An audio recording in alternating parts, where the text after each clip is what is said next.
Welcome to the Aligned Ambition podcast. I'm your host, Pooja Venkatraman. I'm a double Harvard grad, former BCG consultant, and now an executive coach for high achievers.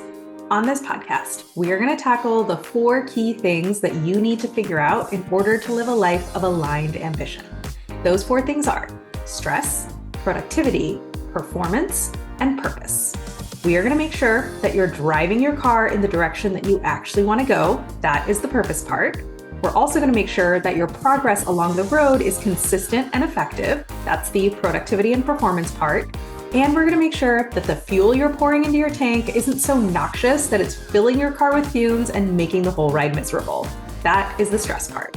Because if you can tackle those 4 things, stress, productivity, performance, and purpose, you can build the life and the career that you actually want. Not the life you think you're supposed to have, not the life that burns you out or doesn't fit quite right, but the life you actually want.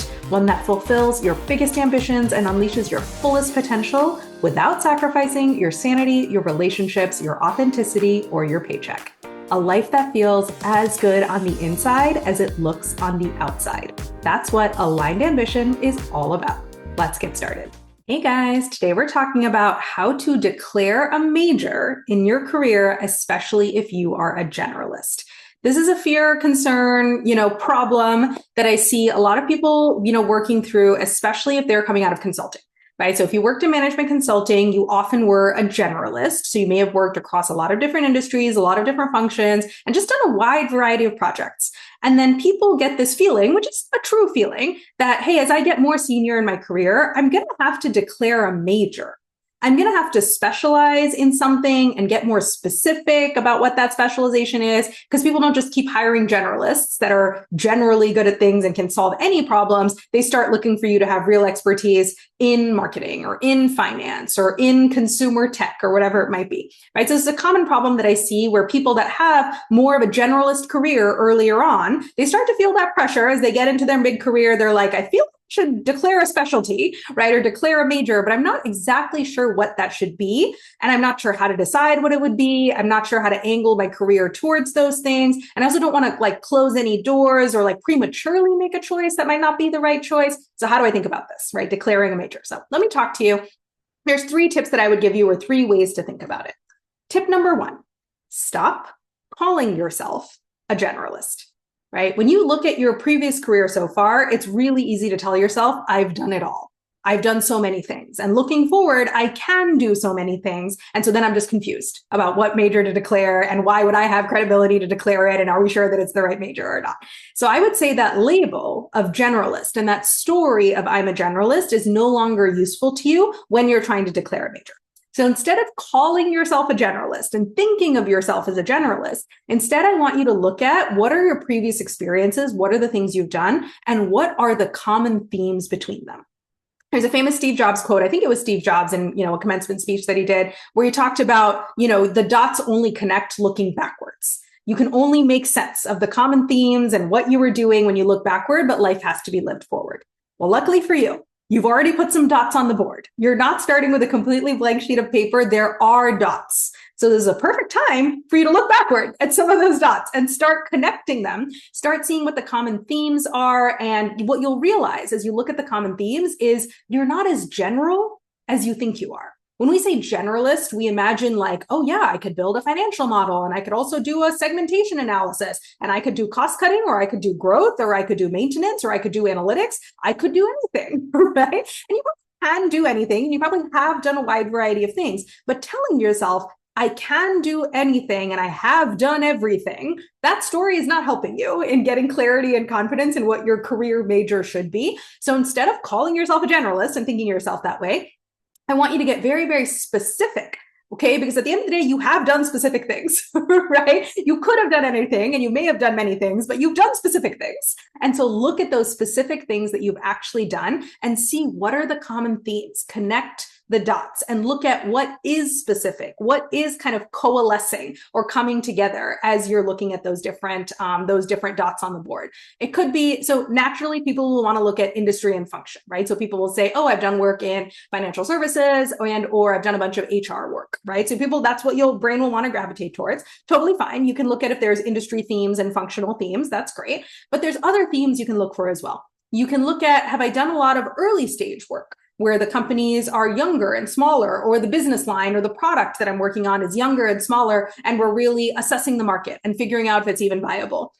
Or have I done more later stage work where the company or the product line or the service line is quite mature, right? And so the work is not really to like assess if it's even possible. The work is to continue to get like small marginal improvements, right? So you can look at the stage. Is it early? Is it just in even the ideation phase? Is it in the 0 to 1 phase where we think there's something there, but we're figuring out exactly what it would be, finding product market fit? Is it in the 1 to 100 phase where you're like, okay, we've gotten product market fit, we have good traction, now we're really scaling and like kind of standardizing and formalizing the processes? Or is it in that like late stage maintenance, right? Where you're like, this machine has been built, it is chugging along, and now the name of the game is like 1% improvements, right? And each 1% improvement yields a lot of revenue and a lot of profit because the machine is so big, but we're really in that late stage maintenance game. So that's one thing that you can look at, one dimension that you can see, are there common themes along the stage of the business that I've been working on. You can also look at, have I been doing growth work, maintenance work, or cost cutting work?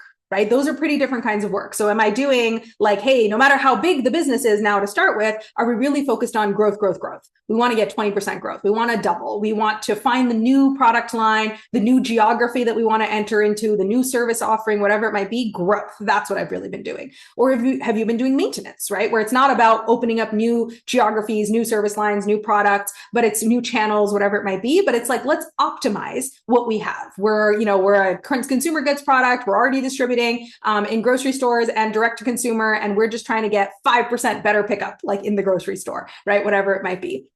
Or have you done cost cutting, right? Which is a whole different, world where it's like, hey, things have gotten bloated, the machine is not quite working, and now we're really analyzing and figuring out, where do we cut costs? How do we make the operation more efficient? Or maybe we've even done turnarounds, which is sort of like a more extreme version of cost cutting, where it's not just, hey, we need to cut some of the fat in this machine, but it's like this whole machine might not be working, right? So we need to step back and reassess everything and really think about what the turnaround strategy would be. But it's quite different from early stage growth work, because you have a real thing that you have to now like reshape this thing. You have to turn the battleship to kind of get it into a more productive discussion, into a more productive direction. It's, so you might be exploring new avenues of growth, or new products or new angles, but it's all in the context of like, we have this big thing that we're now trying to re-angle, right? It's not just a blank sheet of paper.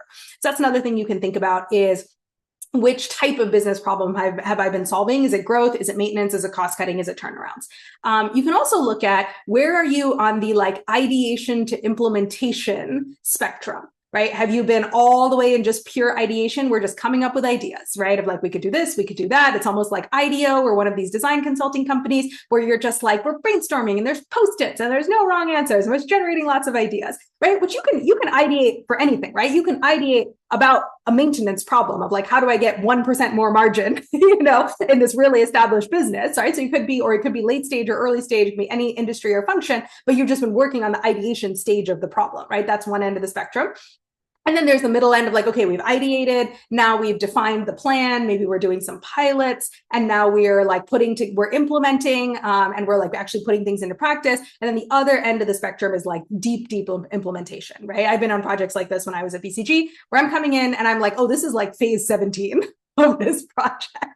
And like 18 months ago, some people did some ideating and some strategizing about, how to approach this problem, and like what would be the different frameworks we would use, and, like how would we tackle this? And now we're deep in it, and we're 6 months, 12 months in, and I am just picking up decks that other people have made, and we're just continuing implementing this process, right? And we're finding, oh, this was what we said in theory would make sense, but as we're implementing, it actually doesn't make sense, or here's where it breaks. And so now we're adjusting and going from there, right? So you can also look at that. Where on the ideation to implementation kind of spectrum have I been? You can also look at what has been the key unlock in these different areas. Like in the problems I've been working on, what was the unlock that I provided that really helped accelerate the problem solving and kind of get the results? So these could be things like, the unlock was cross-functional coordination. That's what was really blocking them, right? And so that's what I came in and helped do, was like, this team was not talking to this team. Their processes and ways of working together was making things fall through the cracks, or it was creating just unnecessary inefficiencies or confusion. And that's what was creating the bad result. And so that's really what I worked on, was like, what's the operating model for these teams to all work together? What's the incentives for them to work well together? How does the information need to flow? How do the decisions get made, so that as problems come in, these teams coordinate really effectively to handle handle them. Cross-functional coordination. That was really the unlock. Or you could be like, oh, the unlock was risk management. What I really was helping with at the end of the day was we were doing things that had potential to blow up and to, either like from a regulatory perspective, from a legal perspective, from a public perception perspective, that's what we were really doing. And so what I really did was to say, what are all the different possibilities? How could this possibly be perceived? Let me look through the whole decision tree of like, okay, if we did this, it could go like this. If we did this, we could go like this. And we think through all the possible risk scenarios and we came up with mitigation plans for all of them. And then we chose the pathway that was the least risky, right? So risk management, that's really what I was doing. That was the unlock. It could be that the unlock was analytics, right? And like, you're like, that's really that was what was blocking this team from achieving the goal they wanted to achieve, is they just needed to deeply dig into the numbers and say, this is what the numbers tell us about what's working, what's not working, where the opportunity is, where we're missing something. When you did deep, intense analytics, that's what unlocked this problem. Right. And so that's another way that you can try to connect the dots or find the common themes between the projects that you've been working on. It's not just industry and function. Those things are great too. But you can look at, was it early stage or late stage? Was it growth, maintenance, or cost cutting or turnaround? Where was it on the ideation to implementation spectrum? And then what was the unlock? What was the actual problem that I was solving that then unlocked all the value? So those are different ways for you to, as you're looking at the dots and trying to connect them, that can help you start to shape up like, got it. This is what I've been doing. I'm not a generalist, right? Which can be a very confusion creating term when you're trying to declare a major, right? It can feel like, oh my gosh, I don't know. I've done everything and I can do anything. So like, what am I supposed to specialize in? Versus when you really dig into those dots and you find the common themes along all these dimensions, you really start to understand like, oh, what I really am, I'm just making this up off the top of my head, but you could say like, oh, what I really am is I'm, in the entertainment industry, but not for the big established players. I'm for like upstart, like, studios that are like tech enabled, right? So it's like, that's in the industry, but it's in this particular, this area of it. And I help them in the sort of 1 to 100 phase, right? Not the 0 to 1. They should have a little bit of traction, but I help them in the 1 to 100 where they really are scaling and kind of figuring out like formalizing and standardizing, growing the thing that's working for them. And I help a little bit with the ideation of that, but I mostly help with the implementation of that and really formalizing the playbook, standardizing the processes and making sure it gets implemented all the way to the end so that we get the like results and the business value we're trying to get. So it's a growth problem that I'm ultimately working on. And the way that I work on that is cross-functional coordination, right? That's really my superpower. It's not so much about analytics or risk management, but it's really about like, as the team is growing and we are, going from 1 to 100 and we're putting all these like processes and standard operating procedures in place to help us achieve that growth. The real rub is that cross-functional coordination and the culture change as you go from being like young and free to like, oh, we're a real grown-up company now. That's what I really help with, right? That's a very, very specific example, right, that I just drew for you. So it may not be, your example may not be that ultra specific, but you'll have the themes. And that's what's really important is like, as you're looking back at the dots that you already put on the board, for you to pull out some of those themes and say, got it. This is not only the rough industry and function, but this is the stage. This is the type of business problem. This is the ideation or implementation spectrum I'm on. And this is the type of unlocks that I deliver, right? So that will help you get way more specific as you're trying to declare your major. I think you'll realize you're not just coming in with saying, I can do anything and I have done everything. Instead, you'll realize, wait, there's real common themes here among the dots that I've put on the board, among the projects I've already done. And so that's my major is probably going to grow out of these common themes. So that's tip number 1. Tip number 2, as you're trying to declare your major in your career, is worry less about which title you're aiming for at the end of your career, or like when you've arrived in your career, and worry more about which kinds of problems you want to be solving. So this is a nice, good, like natural, outgrowth from tip number 1, because in tip number 1, hopefully you've gotten nice and clear about like, these are the types of problems I've been solving. And this ties really well into like, if you think about where you want your career to end up, right? At the end of the day, a lot of times people are aiming for a certain type of leadership position that they ultimately want to be in. And so then people can start kind of get spun up about, well, hang on, is it chief product officer or chief growth officer? Or is it like head of BD, right? Or is it CFO or is it chief revenue officer, or is it actually COO, right? Like which exact title am I aiming for? Or is it CEO, right? Is it CEO or is it like chief technology officer, but at a technology company, right? So I'd be making all the technical decisions that will like impact the product. So people can get like wrapped up about which specific leadership title am I aiming for? And because these titles, there's a lot of overlap, right, between what the titles can what you could work on based on your title, especially depending on which particular company you're in. Right? One company, there might be certain work that the CFO does, and then another company, the COO is the one that does that exact work, right? Or in one company, there might be certain work that the chief product officer does, but then another company, it's the CTO does that work and not the chief product officer, right? So the way that the work gets divided between the different C-suite titles or between the different leadership titles is different in different companies. And which is why it can be sort of confusing for you to think about, well, which title do I want? Do I want chief marketing officer? Or do I want chief revenue officer? Or do I want COO, right? Or do I want like chief design officer or like chief customer experience officer? Like, oh no, which of those do I want, right? It's a natural confusion because it's not because the work is divided differently among different leadership teams, right? So just knowing the title that you want to go for may not give you the total clarity about like what your major is, and your brain is likely to get confused about it. But at the end of the day, when anyone is hiring for any of these leadership positions, it really comes down to, this is the kind of problem I want this person solving, right? And then the details of what you call that and how that person interacts with everyone else on the leadership team, that's very, very context dependent. And so you don't need to solve for that. You only need to solve for what are the kinds of problems that I want to be solving. So let me give you an example.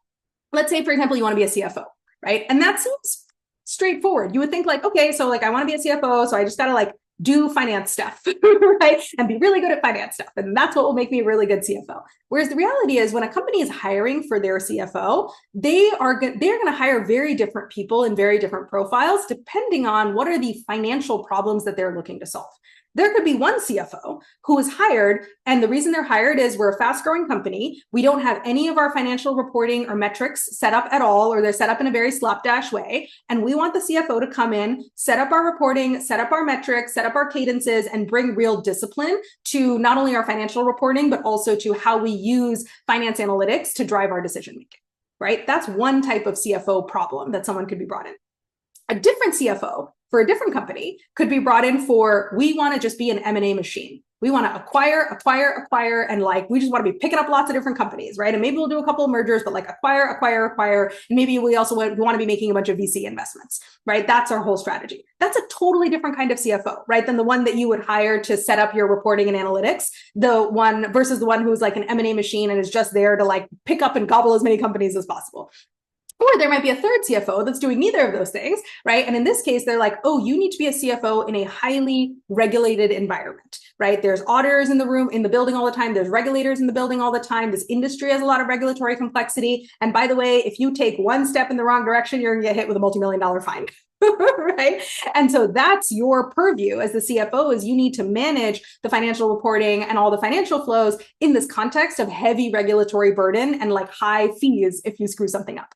Right? Those are three very different kinds of CFOs. So just telling yourself, I want to be a CFO, or I want to be a chief marketing officer, or I want to be a chief product officer, right? I could give you that similar three breakdowns for chief marketing officers and chief product officers and chief growth officers, or even for CEOs. Right? For every C-suite title, for every leadership title, we could do those breakdowns of here's 3 or 5 completely different flavors of what that leader would have to do. And so it's not about just saying, here's the title or the function that I want to aim for, because even if you have total clarity on that, that's not even necessarily going to help you, right? Because people aren't going to hire you just because you're a CFO, just because you're a chief marketing officer, just because you're a chief product officer. They're going to be hiring you to solve a very specific kind of problem. Right? And what they're going to want to know when they're looking at you is, hey, do you have a track record of solving that kind of problem? We want to hire an M&A machine. So have you done a bunch of M&As? We want to hire someone who can set up our financial reporting for the first time. Have you done that before? We want to hire someone who can manage our books in a highly regulated environment. Have you done that before? Right? That's the question they're going to be asking when they're looking to hire you. When you get to that point where you're finally interviewing for the leadership position that you've been aiming for all along, they're not going to be asking you, hey, are you good at finance? Are you good at marketing? Are you good at tech? Right? They're going to have a very specific set of problems that they want you to solve, right? And that's good news. That's not bad news. It's good news because that means you can stop being confused about the specific title, right? Or the specific function that you might be in, and you can get really laser focused on these are the kinds of problems I want to solve. Right? And when you just keep your eye on that ball and you're clear on these are the problems I've already been solving, right? From tip number 1, from having looked backward at all the dots that you created and seeing, okay, these are the themes of the kinds of problems I like to solve. And then when you look forward and you say, okay, these are the kinds of problems I want to continue solving going forward, That's going to be much easier. It's going to give you a lot more clarity about what you should be doing. And it's going to tie very cleanly to your career destination. Because when you're in the interview room or when you're pitching yourself for the leadership position that you were ultimately aiming for all along, these are the questions they're going to be asking you, right? Is they're going to say, here's the problems that we have. Are you the person to solve them? Do you have experience? Do you have an approach? Have you done this before? And it's not going to be about your broad functional expertise. It's going to be about your very specific expertise solving these problems. So worry less about the title, the specific, is it chief marketing officer or chief growth officer? Is it chief product officer or chief technical officer? Don't worry about that. That's not the question to ask, because the specific title and the specific allocation of work is going to be super context dependent based on whichever company you're ultimately going to work for. But what is going to stay the same and what's going to be really clear and is going to be an easy thread for you to follow and for you to build your career on is, what are the kinds of problems that I specialize in, right? And make sure you look at the themes already from the problems you've been solving, and then aim yourself towards more of those kinds of problems, because that's what they're going to be asking you about on game day. And then tip number 3 for declaring your major in your career is, make sure you enjoy solving those kinds of problems. This is maybe the most important one altogether, right? Is whatever is the kind of problem that you are like, okay, this is 10 years from now, 5 years from now, when I'm in the interview room and they're asking me these questions, this is the problem. I want to say that I have credibility, and then I want to have the credibility to be able to solve, right? Whether it's standing up the financial reporting for the first time, whether it is going from 1 to 100 in, you've gotten traction in the market and now we're going to scale it and standardize it and smash these results out of the water. And we're going to figure out how to grow the culture and keep the cross-functional coordination. As we're doing that, whatever the problem is that you are there to solve, you better make sure you enjoy solving that problem.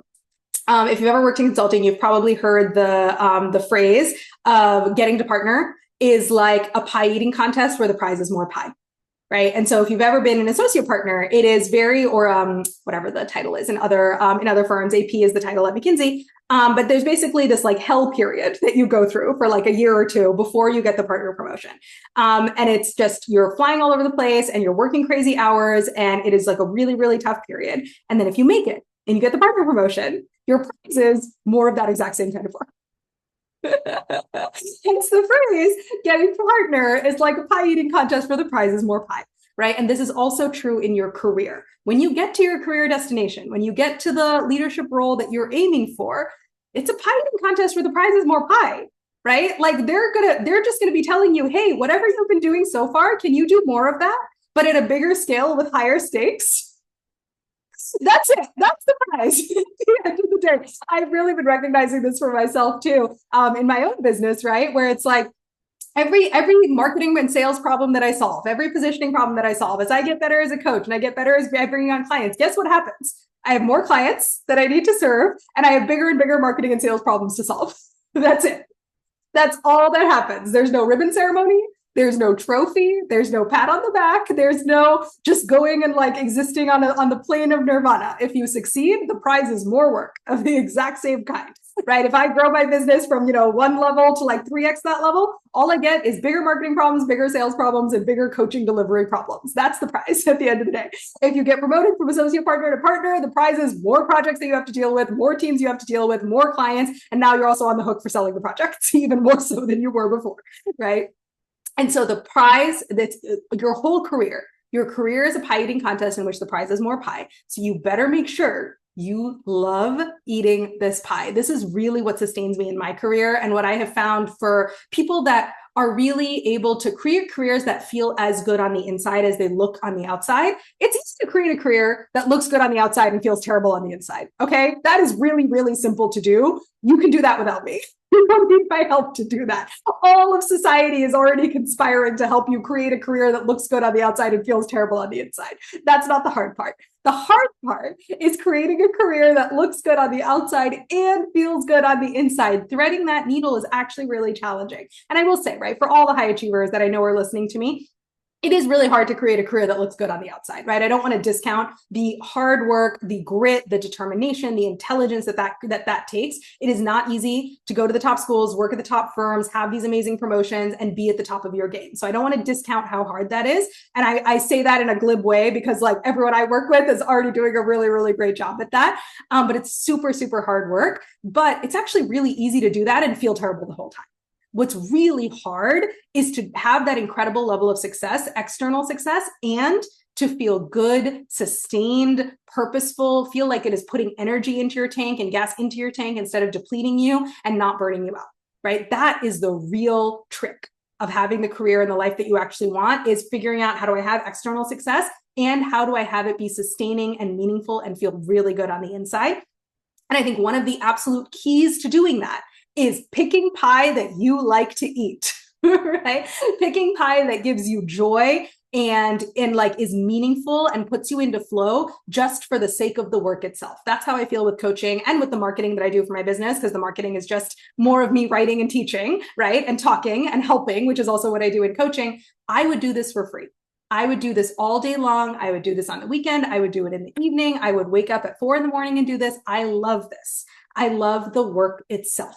It plays to my strengths. It plays to whatever quirks in my personality exist. I just really love getting smart on something and really understanding it as well as possible, and then communicating my understanding to other people in a way that they find helpful. And I especially love when people have questions or they bring me problems. I have to like hold myself back from being like, oh my gosh, here's my perspective. Here's how I think I can help you. Here's how you should think about it. Here's what you should do next. I love that. I love that work. I will often not procrastinate, but like accidentally rabbit hole in like different Slack groups and things that I'm in for coaches. Someone will post a question about their coaching business or a client situation. I will rabbit hole into that. And I will spend an hour responding to someone's question about an issue they're having with a client, or like an issue or like a problem they're running into building their business. I will just rabbit hole and accidentally spend an hour doing that. And I'll be like, oh my God, I have actual work to do.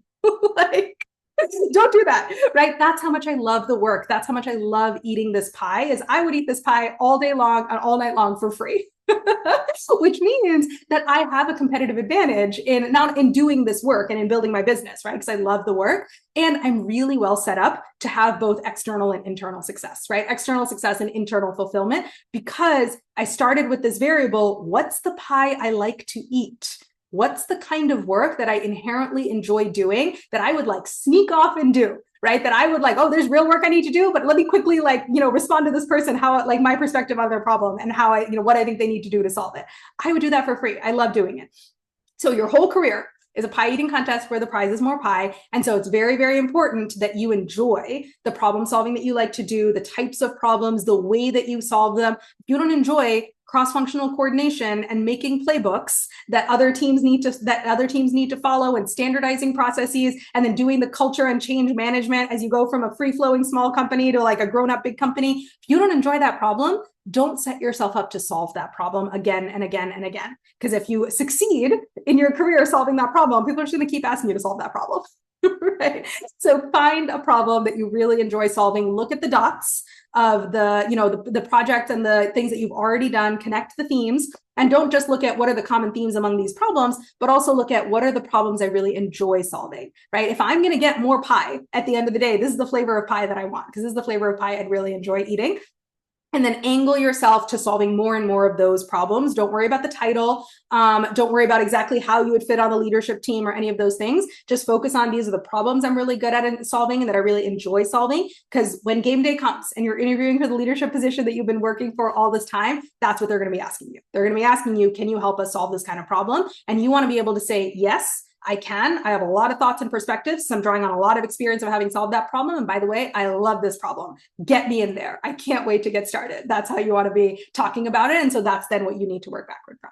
So those are my 3 tips on how to declare a major in your career, even if you're a generalist. And even if you feel like, I don't know, I can do anything and I have done everything, so how the heck would I declare a major? I do think you do at some point in your career have to get a little bit more specific about your specialty area and your major. I think it's hard to totally escape that.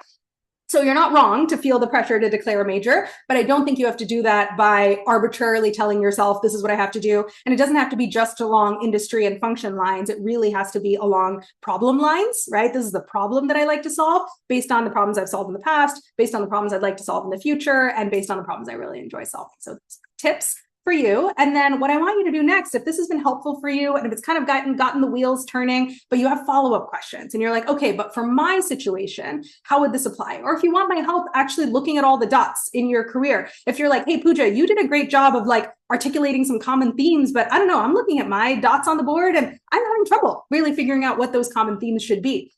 you seem like you're able to like pull out a lot of different themes and I don't have as much like, pattern recognition in doing that. Come talk to me, book a free career audit. Let's go really deep into your career. Let's look at the past dots on the board. Let's assess what you're good at and the kinds of problems you like to solve. And then let's think about looking at the market. Where does that fit, right? And where are the places where it's really high value to solve those problems? And then let's angle your career in that direction. That's exactly what I help my clients do as I help them build careers that look really good on the outside and feel really good on the inside too. So book your free career audit and I can't wait to talk to you. Thank you so much for listening to this episode of the Aligned Ambition podcast. Make sure to subscribe if you haven't already and share this podcast with anyone you know that you think could use it. If you'd like to explore working together in a one-on-one coaching engagement with me, book a free consult call at poojavcoaching.com/contact. You can grab that link in the episode description. And if you have any questions, thoughts, or topics you want me to cover in this podcast, shoot me an email at pooja@poojavcoaching.com. You can grab that in the episode description too. Talk to you soon.